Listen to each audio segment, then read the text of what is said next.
pire, pire. Cioè le chiama pire, pire, pire, pire.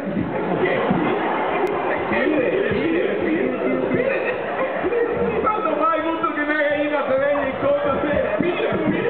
Ecco che fa la sì, e hai gallina a casa, scusa. Hai gallina e fitti? No.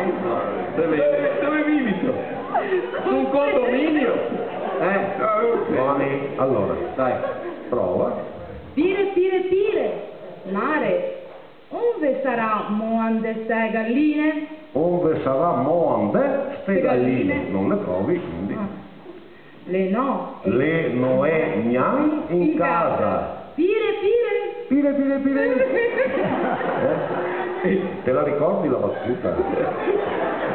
Tre parole che devo dire, te la ricordi la battuta? Dal naso alla bocca, sta qua.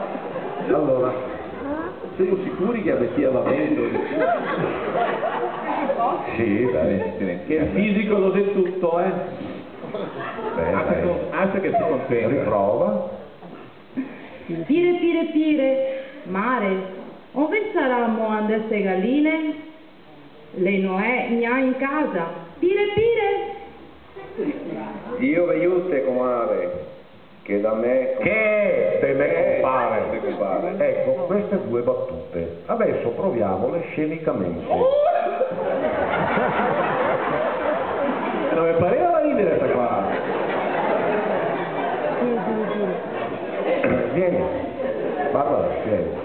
Allora, uscendo di casa con il cesto in mano, tu, alla ricerca delle galline, essendo le galline basse, ti chinerai per... Allora, pire, pire, pire, pire, pire, pire. Mamma, mare, dove sarà moandeste galline? Pire, pire, pire, pire. E resti così, chinata, perché menato ti viene da dietro.